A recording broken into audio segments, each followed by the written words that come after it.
Good evening, and thank you for watching ECSO News, where facts matter. I'm Major Andrew Hobbs. And I'm Amber Southard. Let's take a look at our top trending stories.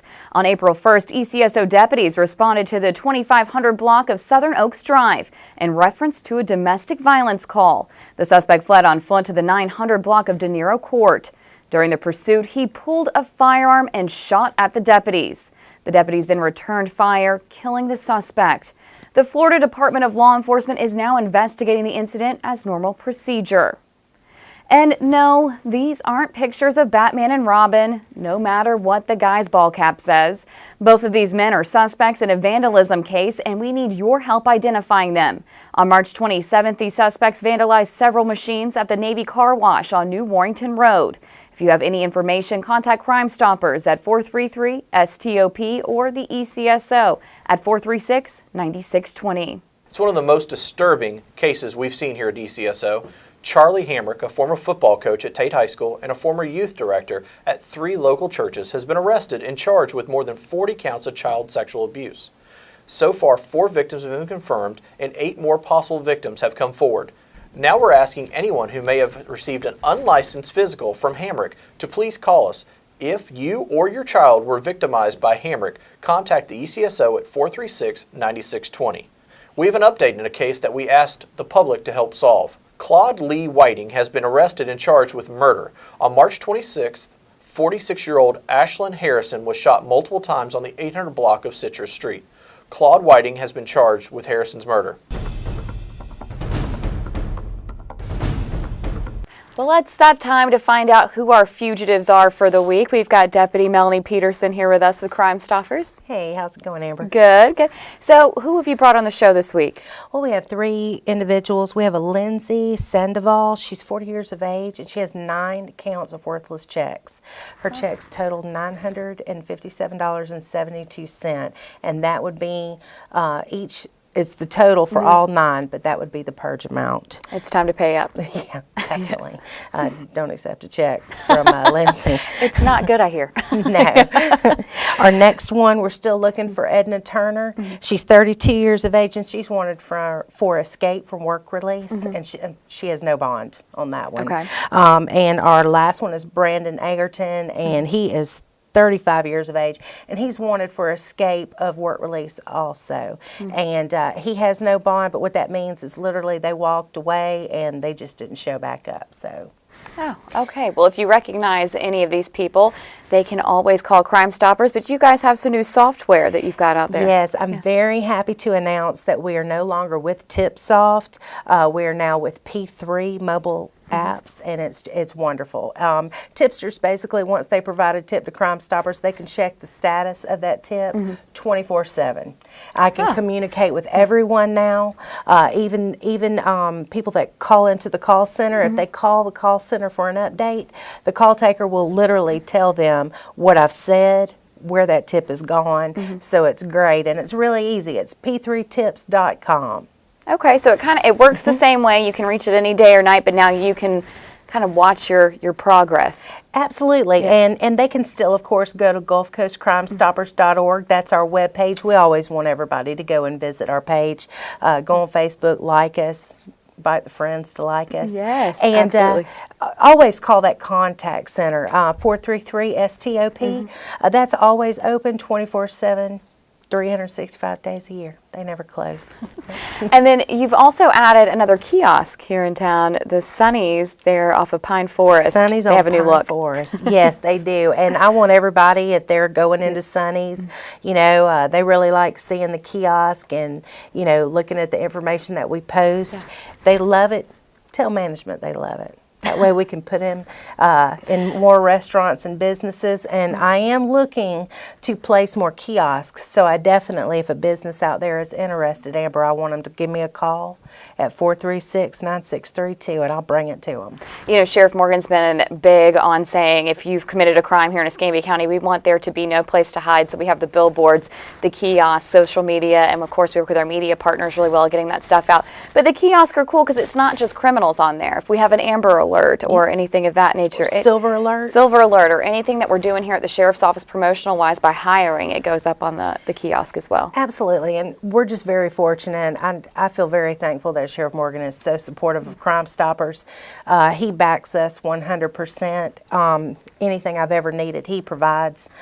He's been really, really good to us, and I'm really hoping for the kiosk to continue to become as popular as they've already been, so that our rewards go up, because I tell everybody, you know, crime doesn't pay, but we do. So there's that slogan I love. Again, if you recognize anybody in tonight's episode, please call 433-STOP. A West Georgia college student on spring break didn't expect to help fight crime on her vacation.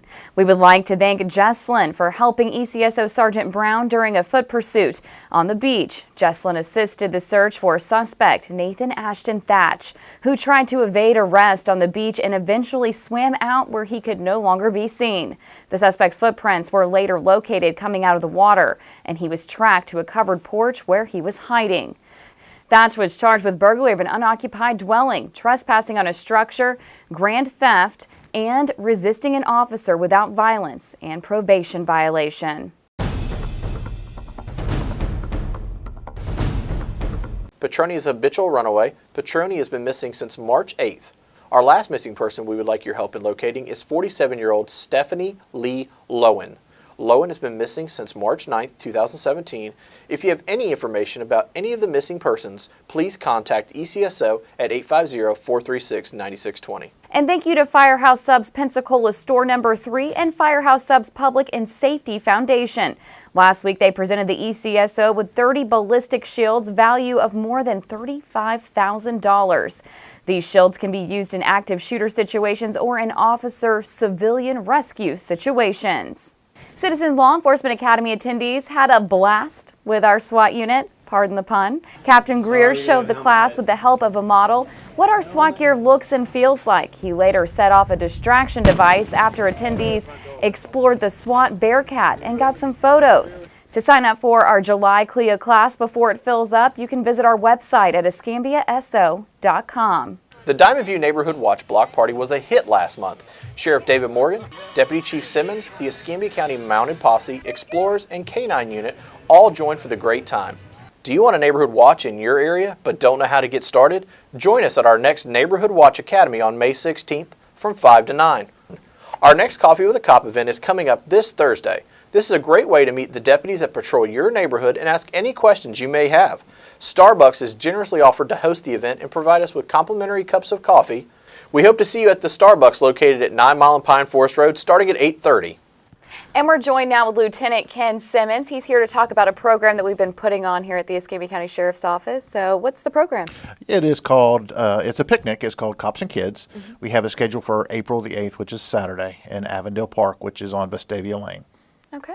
And so what is this event about? I mean, why are we putting this on?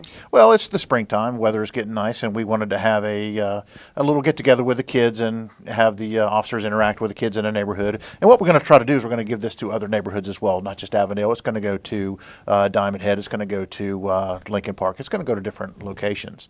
So we'll be traveling around the county, but the idea is to be able to sit down kind of out of each other's elements, not at the school, not at, here at the sheriff's office, and just to get to know one another. Correct. It's a picnic. It's a cops and kids picnic. It's a way for them to interact with us and us interact with them. We're going to have free food, hamburgers, hot dogs, and drinks. We're going to have canine demonstrations. We're going to have the sheriff's mounted posse there. We're going to have the SWAT members there and their nice bobcat. We're going to try to have some games for the kids to play, just to get them out and get some interaction with the officers. So another thing that'll be there is we actually have kids that kind of work here, our Explorers program, and they're going to be out there at the picnic as well. Can you tell me what the Explorers will be out there doing? Sure, absolutely. The Explorers are going to be there at a table, and they're going to be fingerprinting children. The reason we do that is, God forbid, a child should ever become missing or lost. That's a way for us to identify the child when located. Parents will keep that in their home. That's little Mary when she was 6, 7, 8 years old when she was fingerprinted. Yeah. It's not for any type of crime purposes or anything like that. It's more for identification. Great. So we'll have the Explorers out there, and maybe they'll get to pitch what their program's about, and people can learn. Maybe some kids might be interested in joining that program. Absolutely. We have a junior deputy Explorer program. They'd we'd really love to have some kids take a look at that and maybe join up. We'll also have the Sheriff's Office canines out there as well. So it'll be a good time. Kids get to see law enforcement from a different perspective. Wonderful. And what is something that people need to know? Is there anything that they need to bring or leave at home, or it's free as well? It's certainly free. Yeah. Just bring the kids. That's all that we're asking. We should have some tables. We don't have a lot of tables, and we don't have any chairs. So if you want to come out there and just sit for a while, it's a nice park. There's some shade. Just bring a table, or not a table, but some chairs, and bring the kids and have a good time. And this is the first one that we're doing, and like you said, it's going to kind of skip around the county. How are we going to pick these neighborhoods, or can people suggest? Oh, they can certainly suggest, but what we need is we need a large enough area to accommodate the contingent that we're going to bring with us. We got mobile grills, and we got tables, and we've got other people that are come with us. Of course, the horses. That's a big concern, and we like to bring them with us because that's a big draw for the kids. They like to see the officers on the horses. So you'll get free food, free drink, goodies, a good time. A good time, yes. We're certainly hoping for a good time. And again, it's an interaction. It's a picnic. It is a springtime picnic. The only difference is you're going to have the police officers there having fun playing games with the kids. All right. Well, thank you so much. And tell us again when that event's going to be. April the 8th from 10 a.m. to 2 p.m. at Avondale Park in the Avondale neighborhood on Vestavia Lane. Okay. And we would love to see you there. So if you can join, please stop on by.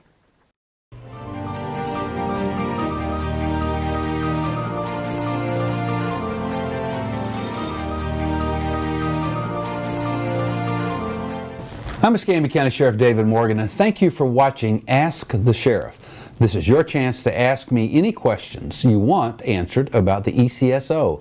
Our team hits the streets again, and here are some of the questions you asked.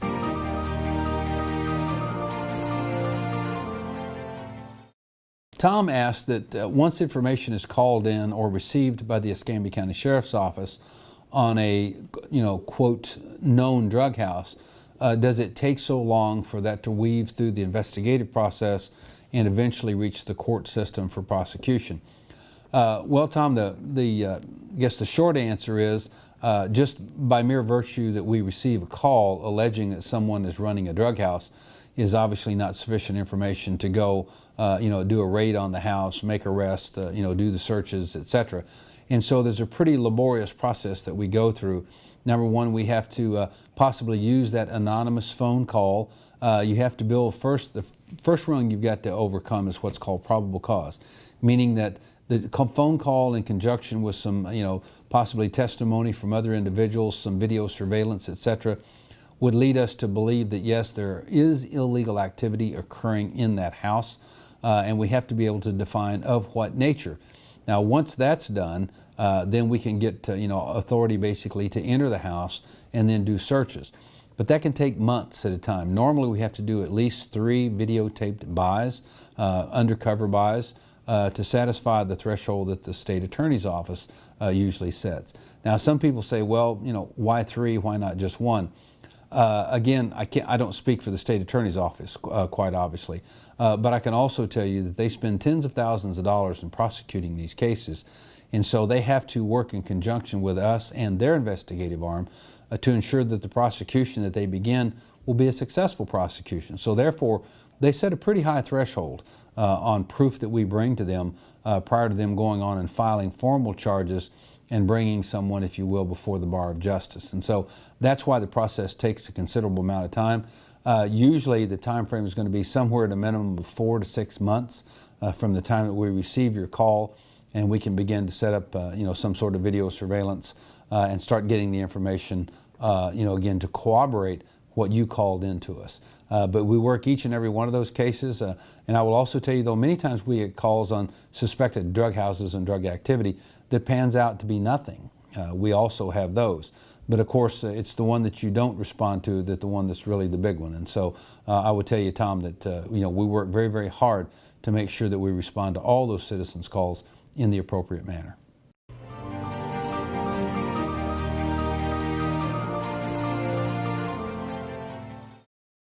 Yeah, Zachary asks about using our webpage and or Facebook, if you will, to almost be an instructor page in the law. Zachary, while that's, on its surface a good idea, I'm not really sure, where we would start. walking around, if you will, day-to-day law that the average citizen needs to know is something that we pick up through daily interaction, in our school system. Let me give an example. Before you get an automobile driver's license, the basic information that you need to know about laws that apply to traffic rules and regulations and operating a motor vehicle on the road are taught to you in that driving manual that you have to study, meaning that if you operate your vehicle in this manner in conjunction with and in compliance with the driving manual that you've received that's produced by the Florida Department of Transportation, you're going to be okay. You're within the parameters of the law, in how to change lanes and how to react to an emergency vehicle and, distances between vehicles dependent upon the speed, that sort of thing. Those are things that if you comply with, you're going to be able to operate a motor vehicle on the highways and byways of the state of Florida in a legal, safe, and prudent manner. Not really sure where all the other areas that you're talking about, where we would even start. Just to pick an area, how do you discipline children? What drugs are legal and illegal? So while your question on its surface, sounds a little bit like it's kind of rational, I'm not really sure in what specific area of the law you think we should instruct in, or again, how is it relevant to today's society? We don't do that for another very good reason, Zachary, is because we're not a legal office. We're not the state attorney's office. And I would strongly encourage you to pose this question to the state attorney's office. We don't practice law here for an obvious reason. We're not lawyers, obviously, as the state attorney's office is.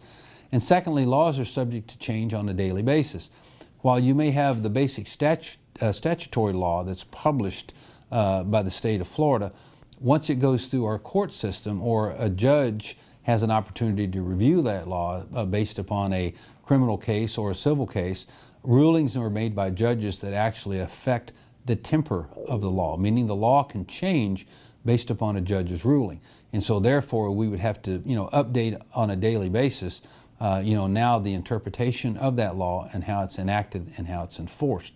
So again, that question really I think would be better posed to the state attorney's office, but I'm still kind of the opinion, Zach, where do we start?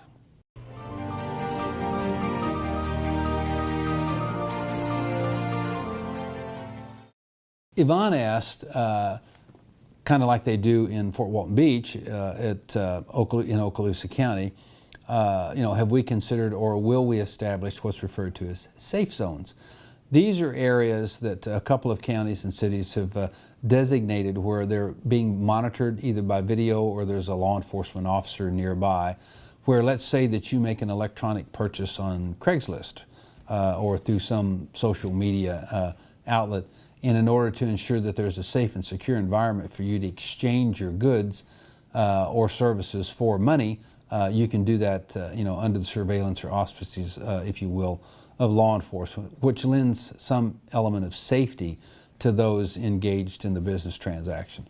Right now, Yvonne, we don't have one of those. We'll certainly look into it to see if it's in a cost-effective measure, and is that something at this juncture, because of our budget and manpower constraints, is that another service that we can provide to our community, again, keeping within budget, within manpower constraints.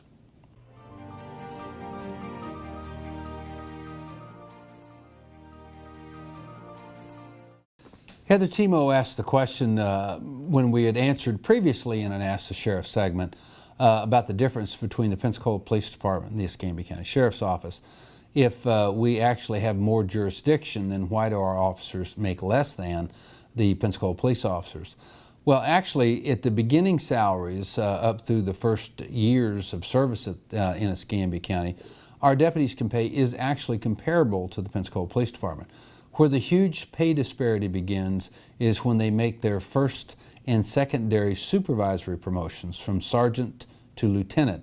And there is a significant difference of $10,000 plus between the supervisors at the Pensacola Police Department and the Escambia County Sheriff's Office. Of course, we're working very diligently with our Board of County Commissioners to get that right-sized, if you will, through our budgetary process to make sure that our pay and benefits are comparable with Pensacola Police Department, regardless of the rank. And as you say, since we have more jurisdiction.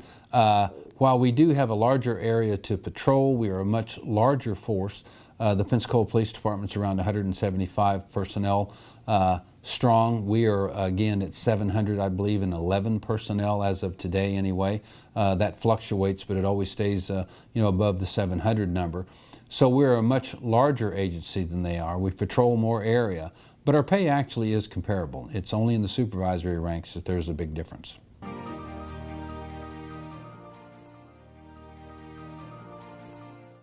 Bryce asks, if we catch someone breaking into our vehicles, what can we do? Bryce, we always recommend non-confrontation, meaning that if you want to sound some sort of alarm or set your car alarm off would be a good reaction to that. If you're in your house or in your apartment and you look out the window or the front door and you see someone's doing that, and then immediately call 911 and ask for an immediate dispatch. Describe to the dispatcher your name, your location, and what's occurring. We ask that citizens, especially in today's world, that you not intervene, meaning you don't confront anyone, especially someone that's that's a felony, being committed in front of you. And sadly, we live in a world that's very violent. And today, unlike yesterday when I was growing up, where you could have confronted someone and it might have devolved to a physical confrontation, today, unfortunately, so many people settle their differences with extreme violence, meaning there will be a weapon involved.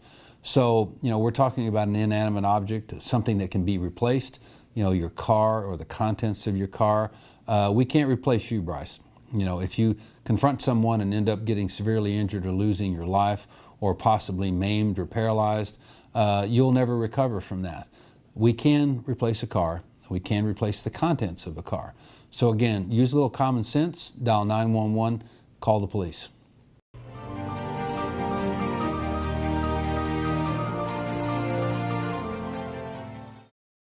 Carol asks, what do we need to do to get more canines and bloodhounds?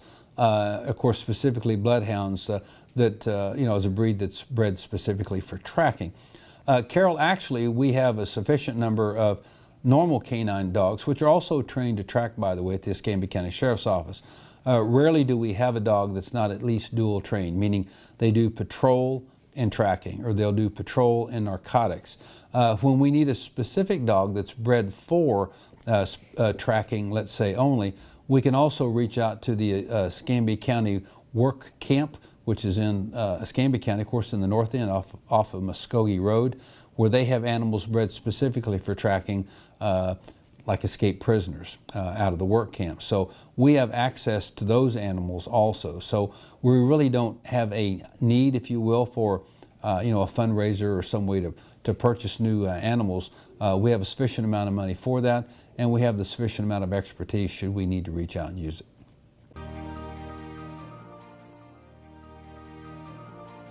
Crystal asked, back during specifically when we were working the Boyette Rice case, who makes the determination when a school is locked down? The short and right answer to that is the school system does. We advise the school system, sometimes through the superintendent's office. They will always be advised, Mr. Thomas's office, when there's an incident in any school within the superintendent's jurisdiction within Escambia County. If he's not notified first, he will certainly be notified very shortly. And then, of course, the principal of the affected school. They're called and briefed on what the current situation is, and then the determination to lock down the school for the protection of that school system is made very quickly, and the determination is made to lock it down, quite obviously for the safety of the students and the faculty and staff that are present at the school. So it's a kind of a decision made in conjunction, but the final determination on that is actually made by the superintendent and his staff.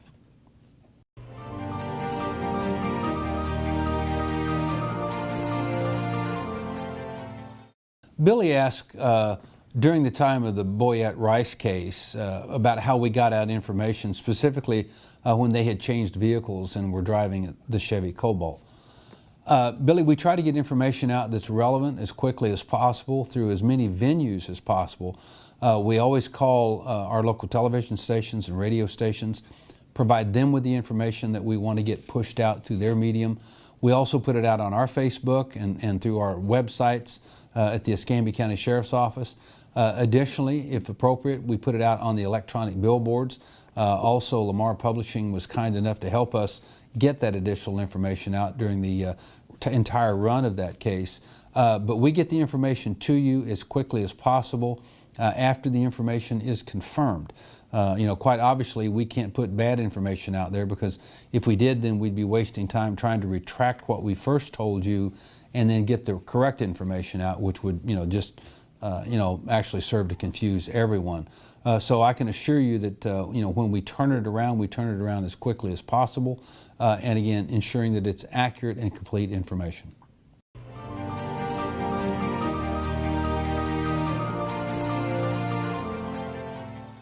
Yeah, Richard asked that he had heard a rumor that the Sheriff's Office taught classes once per month for, your concealed carry license. Sadly, Richard, we don't do that due to, again, manpower and budgetary constraints, as we spoke about in one of the previous questions. We can't afford to provide that service to the citizens of Escambia County. On top of that, you also have to add, some liability issues, I should say, if you're injured, on the range during the qualification portion, et cetera. I do understand the Pensacola Police Department still continues to do that. You can also go to some of our local firing ranges. They have NRA certified instructors that teach those courses to get your concealed carry. And also, every time here in Escambia County that we have a gun show, usually held out at the Pensacola Interstate Fairgrounds, usually during those 2 days, at least once each day, meaning at least twice, and it could be more, they teach the concealed carry licensing classes, and you can sign up to take one of those. Do you have a program where you speak in schools or the libraries to educate the young ones? Of course, we have a very robust school resource officer program. We also reach out to the young community. We have our Explorer program, 13 to 21 for young people. You'll see them around here. They've got a special uniform, and they work the front desk, and they do fingerprinting and a lot of community outreach activities. But yes, our school resource officer program outreaches. We teach some courses to schools and parents on gang activity in our schools. The gang experts tell you to start in the 3rd grade teaching children about gangs, and if you haven't diverted them by the 7th, you've lost them.